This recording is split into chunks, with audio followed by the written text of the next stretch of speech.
श्रीमद् भगवद गीता का द्वितीय अध्याय।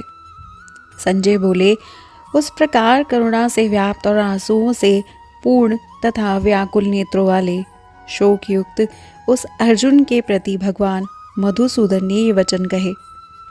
श्री भगवान बोले, हे अर्जुन, तुझे इस असमय में ये मोह किस हेतु से प्राप्त हुआ? क्योंकि न तो ये श्रेष्ठ पुरुषों द्वारा आचरित है, न स्वर्ग को देने वाला है और न कीर्ति को करने वाला ही है। इसलिए हे अर्जुन, नपुंसकता को मत प्राप्त हो, तुझ में ये उचित नहीं जान पड़ता।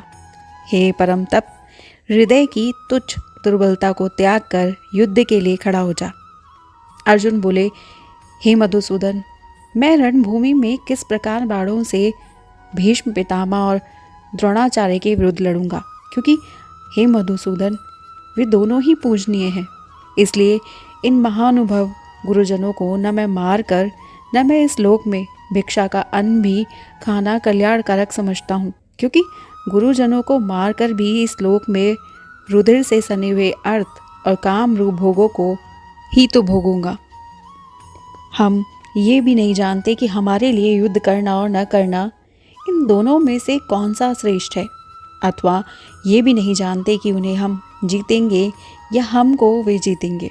और जिनको मारकर हम जीना भी नहीं चाहते, वही हमारे आत्मीय धृतराष्ट्र के पुत्र हमारे मुकाबले में खड़े हैं। इसलिए कायरता रूप दोष से उपहत हुए स्वभाव वाला तथा धर्म के विषय में मोहित चित्त हुआ मैं आपसे पूछता हूँ कि जो साधन निश्चित कल्याणकारक हो वो मेरे लिए कहिए, क्योंकि मैं आपका शिष्य हूँ। इसलिए आपके शरण हुए मुझको शिक्षा दीजिए, क्योंकि मैं भूमि में निष्कंटक धन धान्य संपन्न राज्य को और देवताओं के स्वामी बनने को प्राप्त होकर मैं उपाय को नहीं देखता हूँ जो मेरी इंद्रियों के सुखाने वाले शोक को दूर कर सके। संजय बोले, हे राजन, निद्रा को जीतने वाले अर्जुन अंतर्यामी श्री कृष्ण महाराज के प्रति इस प्रकार कहकर फिर श्री गोविंद भगवान से युद्ध नहीं करूँगा ये स्पष्ट कहकर चुप हो गए। हे भरतवंशी धृतराष्ट्र, अंतर्यामी श्री कृष्ण महाराज दोनों सेनाओं के बीच में शोक करते हुए उस अर्जुन को हंसते हुए ये वचन बोले। श्री भगवान बोले, हे अर्जुन, तू न शोक करने योग्य मनुष्य के लिए शोक करता है और पंडितों के वचनों को कहता है, परंतु जिनके प्राण चले गए उनके लिए और जिनके प्राण नहीं गए उनके लिए भी पंडित जन शोक नहीं करते। न तो ऐसा ही है कि मैं किसी काल में नहीं था, तू नहीं था, अथवा ये राजलोक नहीं थे, और न ही ऐसा ही है कि इसमें आगे हम सब नहीं रहेंगे। जैसे जीवात्मा की इस देह में बालकपन, जवानी और वृद्धावस्था होती है, वैसे ही अन्य शरीर की प्राप्ति भी होती है। उस समय में धीर पुरुष मोहित नहीं होता। हे कुंती पुत्र, सर्दी, गर्मी और दुख, सुख इन सबको देने वाले इंद्रिय और विषयों के संयोग तथा उत्पत्ति विनाशशील और अनित्य हैं। इसलिए हे भारत, उनको तू सहन कर, क्योंकि हे पुरुषश्रेष्ठ, दुख सुख को समान समझने वाले जिस धीर पुरुष को ये इंद्रियां और विषयों के संयोग व्याकुल नहीं करते, वो मोक्ष के योग्य होता है। असत वस्तु की तो सत्ता नहीं है और सत का अभाव नहीं है। इस प्रकार दोनों का ही तत्वज्ञानी पुरुषों द्वारा देखा गया है। नाश रहित तो तू उसको जान, जिससे ये संपूर्ण जगत दृश्य वर्ग पर्याप्त है। इस अविनाशी का विनाश करने में कोई भी समर्थ नहीं है। इस नाश रहित अप्रेममय नित्य स्वरूप जीवात्मा के सब शरीर नाशवान कहे गए हैं। इसलिए हे भरतवंशी अर्जुन, तू युद्ध कर। जो इस आत्मा को मारने वाला समझता है तथा जो इसको मरा मानता है, वो दोनों ही नहीं जानते, क्योंकि ये आत्मा वास्तव में ना तो किसी को मारता है और ना ही किसी के द्वारा मारा जाता है।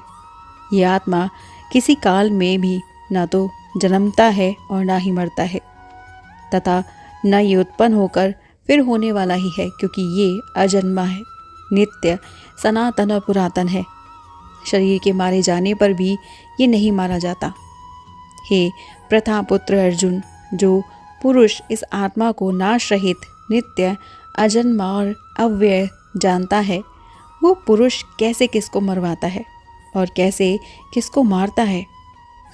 जैसे मनुष्य पुराने वस्त्रों को त्याग कर दूसरे नए वस्त्रों को धारण करता है, वैसे ही जीवात्मा पुराने शरीर को त्याग कर दूसरे नए शरीर को प्राप्त होती है। इस आत्मा को शस्त्र नहीं काट सकते, इसको आग नहीं जला सकती, इसको जल नहीं गला सकता और वायु सुखा नहीं सकती, क्योंकि ये आत्मा अच्छेघ है, ये आत्मा अदाह है, अक्लेघ और निसंदेह अशोष्य है तथा ये आत्मा नित्य, सर्वव्यापी, अचल, स्थिर रहने वाला और सनातन है। ये आत्मा अव्यक्त है, ये आत्मा चिंत्य है और ये आत्मा विकार रहित कहा जाता है। इससे हे अर्जुन, इस आत्मा को प्रयुक्त प्रकार से जानकर तू शोक करने को योग्य नहीं है, अर्थात तुझे शोक करना उचित नहीं है। किंतु यदि तो इस आत्मा को सदा जन्मने वाला तथा सदा मरने वाला मानता हो तो भी हे महाभाव, तो इस प्रकार शोक करने के योग्य नहीं है, क्योंकि इस मान्यता के अनुसार जन्मे हुए की मृत्यु निश्चित है और मरे हुए का जन्म निश्चित है। इससे भी इस बिना उपाय वाले विषय में तू शोक करने के योग्य नहीं है। हे अर्जुन, संपूर्ण प्राणी जन्म से पहले अप्रकट थे और मरने के बाद भी अप्रकट हो जाने वाले हैं, केवल बीच में ही प्रकट हैं। फिर ऐसी स्थिति में क्या शोक करना। कोई एक महापुरुष ही इस आत्मा को आश्चर्य की भांति देखता है और वैसे ही दूसरा कोई महापुरुष इसके तत्व का आश्चर्य की भांति वर्णन करता है तथा दूसरा कोई अधिकारी पुरुष ही इसे आश्चर्य की भांति सुनता है और कोई कोई तो सुनकर भी इसको नहीं जानता। हे अर्जुन, ये आत्मा सबके शरीर में सदा ही अवध्य है, इस कारण संपूर्ण प्राणियों के लिए तू शोक करने के योग्य नहीं है तथा अपने धर्म को देखकर भी तू भय करने योग्य नहीं है, अर्थात तुझे भय नहीं करना चाहिए, क्योंकि क्षत्रिय के लिए धर्मयुक्त युद्ध से बढ़कर दूसरा कोई कल्याणकारी कर्तव्य नहीं है। हे पार्थ, अपने आप प्राप्त हुए और खुले हुए स्वर्ग के द्वार रूप इस प्रकार के युद्ध को भागवान क्षत्रिय लोग ही पाते हैं। किंतु यदि तू इस धर्मयुक्त युद्ध को नहीं करेगा तो स्वधर्म और कीर्ति को खोकर पाप को प्राप्त होगा तथा सब लोग तेरी बहुत काल तक रहने वाली अपकीर्ति का भी कथन करेंगे और माननीय पुरुष के लिए अपकीर्ति मरण से भी बढ़कर है। और जिनकी दृष्टि में तू पहले बहुत सम्मानित होकर अब लघुता को प्राप्त होगा, वे महारथी लोग तुझे भय के कारण युद्ध से हटा हुआ मानेंगे। तेरे वैरी लोग तेरे सामर्थ्य की निंदा करते हुए तुझे बहुत से ना कहने वाले अयोग्य वचन भी कहेंगे। इससे अधिक दुख और क्या होगा। या तो तू युद्ध में मारा जाकर स्वर्ग को प्राप्त होगा अथवा संग्राम में जीतकर पृथ्वी का राज्य भोगेगा। इस कारण हे अर्जुन, तो युद्ध के लिए निश्चय करके खड़ा हो जा। जय पराजय, लाभ हानि और सुख दुख को समान समझकर उसके बाद युद्ध के लिए तैयार हो जा। इस प्रकार युद्ध करने से तू पाप को प्राप्त नहीं होगा। हे पार्थ, ये बुद्धि तेरे लिए ज्ञान योग के विषय में कही गई और अब तू इसको कर्म योग के विषय में सुन। जिस बुद्धि से युक्त हुआ तू कर्मों के बंधन को भली भांति त्याग देगा, अर्थात सर्वथा नष्ट कर डालेगा। इस कर्म योग में आरंभ का अर्थात बीज का नाश नहीं है और उल्टा फल स्वरूप दोष भी वही है, बल्कि इस कर्म योग रूप धर्म का थोड़ा सा भी साधन जन्म मृत्यु रूप महान भय से रक्षा कर लेता है। हे अर्जुन, इस कर्म योग में निश्चयात्मिका बुद्धि एक ही होती है, किंतु अस्थिर विचार वाले विवेकहीन सकाम मनुष्यों की बुद्धियां निश्चय ही बहुत भेदों वाली और अनंत होती है।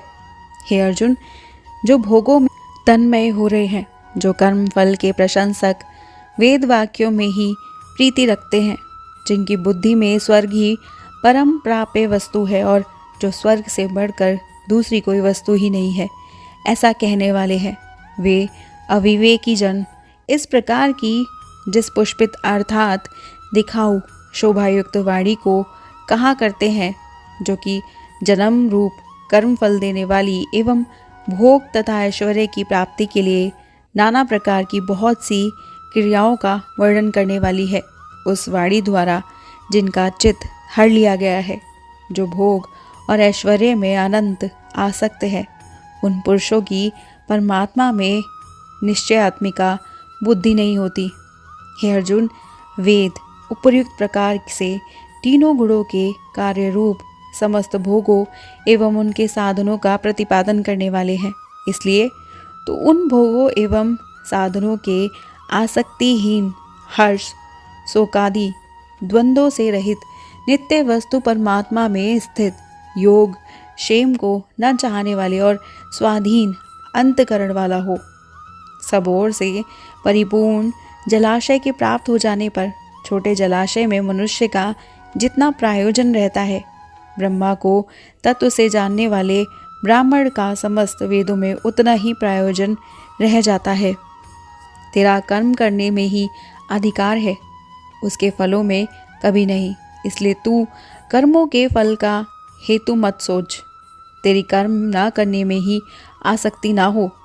हे धनंजय, तू आसक्ति को त्याग कर तथा सिद्धि और असिद्धि में समान बुद्धि वाला होकर योग में स्थित हुआ कर्तव्य कर्मों को कर। समतत्व ही योग कहलाता है। इस समतत्व स्वरूप बुद्धि योग से सकाम कर्म अत्यंत ही निम्र श्रेणी का होता है। इसलिए हे धनंजय, तू सुबुद्धि में ही रक्षा का उपाय ढूंढ, अर्थात बुद्धि योग का ही आश्रय ग्रहण कर, क्योंकि फल के हेतु बनने वाले अत्यंत दीन है। समबुद्धि युक्त पुण्य पुरुष और पाप दोनों को इस लोक में त्याग देता है, अर्थात ग्रहण कर, क्योंकि फल के हेतु बनने वाले अत्यंत दीन है। समबुद्धि युक्त पुरुष पुण्य और पाप दोनों को इसी लोक में त्याग देता है, अर्थात उनसे मुक्त हो जाता है। इसलिए तू समतत्व रूप योग में लग जा। ये समतत्व योग ही कर्मों में कुशलता है, अर्थात कर्म बंधन से छूटने का उपाय है। क्योंकि समबुद्धि से युक्त ज्ञानी जन कर्मों से उत्पन्न होने वाले फल को त्याग कर जन्म रूप बंधन से मुक्त हो निर्विकार परम पद को प्राप्त हो जाते हैं। जिस काल में तेरी बुद्धि मोह रूप दलदल को भली भांति पार कर जाएगी, उसी समय तू सुने हुए और सुनने में आने वाले इस लोक और परलोक संबंधी सभी भोगों के वैराग्य को प्राप्त हो जाएगा। भांति भांति के वचनों को सुनने से विचलित हुई तेरी बुद्धि जब परमात्मा में अचल और स्थिर ठहर जाएगी, तब तू योग को प्राप्त हो जाएगा, अर्थात तेरा परमात्मा से नित्य संयोग हो जाएगा। अर्जुन बोले, हे केशव, समाधि में स्थित परमात्मा को प्राप्त हुए स्थिर बुद्धि पुरुष का क्या लक्षण है? वो स्थिर बुद्धि पुरुष कैसे बोलता है, कैसे बैठता है और कैसे चलता है? श्री भगवान बोले, हे अर्जुन, जिस काल में ये पुरुष मन में स्थित संपूर्ण कामनाओं को भली भांति त्याग देता है और आत्मा से आत्मा में ही संतुष्ट रहता है, उस काल में वो स्थित प्रज्ञ कहा जाता है। दुखों की प्राप्ति होने पर जिसके मन में उद्वेग नहीं होता, सुखों की प्राप्ति में जो सर्वथा निस्पृह है और जिसके राग, भय और क्रोध नष्ट हो गए हैं, ऐसा मुनि स्थिर बुद्धि कहा जाता है। जो पुरुष सर्वत्र स्नेह रहित हुआ, उस शुभ या अशुभ वस्तु को प्राप्त होकर न प्रसन्न होता है और न द्वेष करता है, उसकी बुद्धि स्थिर है। और कछुआ जब सब ओर से अपने अंगों को जैसे समेट लेता है, वैसे ही जब ये पुरुष इंद्रियों के विषयों से इंद्रियों को सब प्रकार से हटा लेता है, तब उसकी बुद्धि स्थिर है, ऐसा समझ लेना चाहिए। इंद्रियों के द्वारा विषयों को ग्रहण न करने वाले पुरुष के भी केवल विषय तो निवृत्त हो जाते हैं, परंतु उनमें रहने वाली आसक्ति निवृत्त नहीं होती। इस स्थिति प्रज्ञ पुरुष की तो आसक्ति भी परमात्मा का साक्षात्कार करके निवृत्त हो जाती है। हे अर्जुन, आसक्ति का नाश न होने के कारण ये प्रथम स्वभाव वाली इंद्रियां यत्न करते हुए बुद्धिमान पुरुष के मन को बलात् हर लेती हैं। इसलिए साधक को चाहिए कि वह उन संपूर्ण इंद्रियों को वश में करके समाहित चित्त हुआ मेरे परायण होकर ध्यान में बैठे, क्योंकि जिस पुरुष की इंद्रियां वश में होती हैं उसी की बुद्धि स्थिर होती है। विषयों का चिंतन करने वाले पुरुष की उन विषयों में आसक्ति हो जाती है। आसक्ति से उन विषयों की कामना उत्पन्न होती है और कामना से विघ्न पड़ने से क्रोध उत्पन्न होता है। क्रोध से अत्यंत मूढ़ भाव उत्पन्न हो जाता है। मूढ़ भाव से स्मृति में भ्रम हो जाता है। स्मृति में भ्रम हो जाने से बुद्धि अर्थात ज्ञान शक्ति का नाश हो जाता है और बुद्धि का नाश हो जाने से ये पुरुष अपनी स्थिति से गिर जाता है। परंतु अपने अधीन किए हुए अंतकरण वाला साधक अपने वश में की हुई राग देश से रहित इंद्रियों द्वारा विषयों में विचरण करता हुआ अंतकरण की प्रसन्नता को प्राप्त होता है।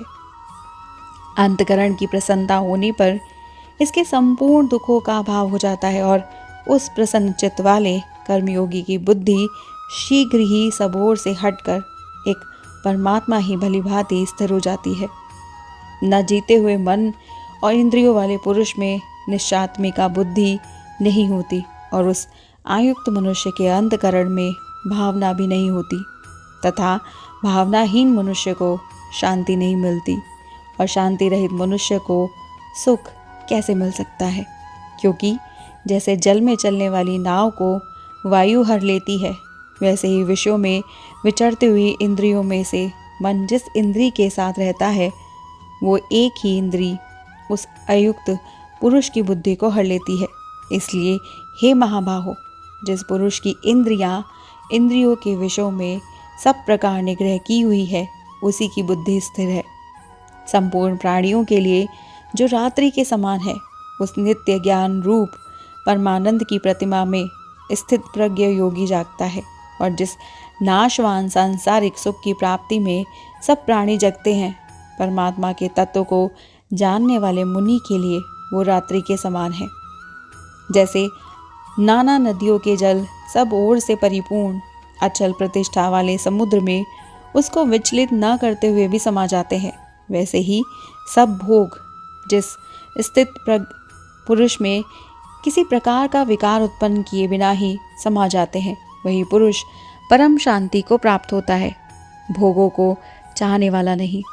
जो पुरुष संपूर्ण कामनाओं को त्याग कर ममता रहित, अहंकार रहित और स्पृहा रहित हुआ विचरता है, वही शांति को प्राप्त होता है, अर्थात वो शांति को प्राप्त है। हे अर्जुन, ये ब्रह्मा को प्राप्त हुए पुरुष की स्थिति है। इसको प्राप्त होकर योगी कभी मोहित नहीं होता और अंतकाल में भी इस ब्राह्मी स्थिति में स्थित होकर ब्रह्मानंद को प्राप्त हो जाता है। ओम तत् सदिति श्रीमद्भगवद्गीता सुनिष्तसु ब्रह्मा विद्यायां योग शास्त्रे श्री कृष्ण अर्जुन संवादे सांख्य योगो नाम द्वितीयाध्याय। और हमारे अगले अध्याय को जानने के लिए सब्सक्राइब कीजिएगा हमारे चैनल वॉइस ऑफ टेल्स को और हमारी वीडियो को लाइक शेयर सब्सक्राइब करना मत भूलिएगा। जय राधे कृष्ण।